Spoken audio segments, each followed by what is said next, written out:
আমার প্রিয় ভাইরা, সাহাবা কেরামরা এমন আল্লাহ তাআলার ইমানদার বান্দা ছিলেন, তারা এমন তাকওয়াবান ছিলেন, তারা এমন ভালো ব্যক্তি ছিলেন।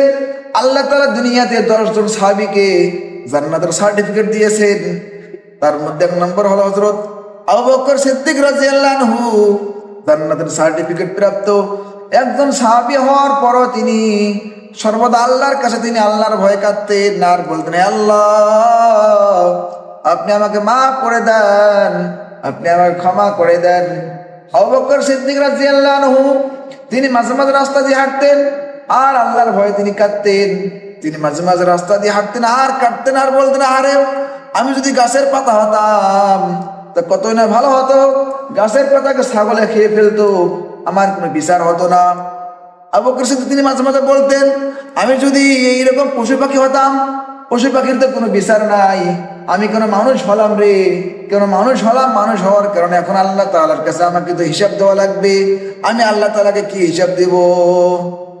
তিনি আল্লাহর ভয়ে এটাই তিনি কাঁদতেন আর বলতেন, এখন আমার কি হবে, আমি যে মানুষ হলাম, আল্লাহ তাআলা যদি আমার কাছে হিসাব চায় তাহলে আল্লাহ তাআলাকে আমি কি হিসাব দিব।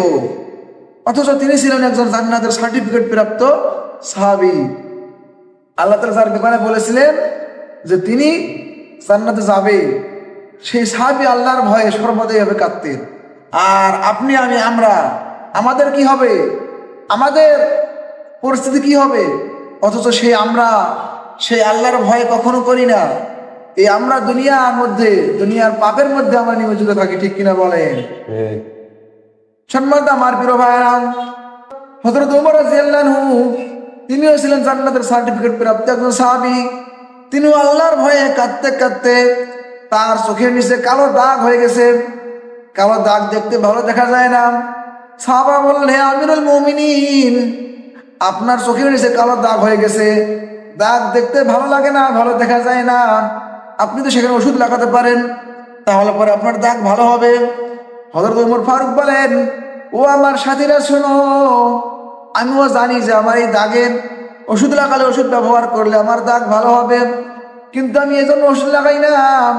কারণ কিয়ামতের কঠিন দিন, হাসরের দিনে যখন আল্লাহ তাআলা আমাকে ধরবেন, আল্লাহ যদি বলে আমাকে, হে ওমর তুমি কি নিয়ে এসেছো, বলবো, আল্লাহ আপনার ভয়ে আমি কাঁদতে কাঁদতে চোখের নিচে কালো দাগ করে ফেলেছি, আমার আল্লাহ যেন আমাকে এই ওসিলায় মাফ করে দেয়, এই জন্য আমি আমার এই কালো দাগকে আমি ওষুধ লাগাই না।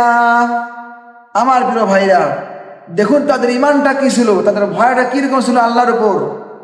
তারা সর্বদা আল্লাহকে তারা ভয় করতো, আল্লাহর ভয় তারা সর্বদা তারা কাঁদতো। আর আমরা দুনিয়ার এই মায়ায় মহব্বতে পড়ে আমরা আল্লাহকে বেমালুম ভুলে গেছি, আমরা আখিরাতে সম্বল করে আমরা ছেড়ে দিয়েছি।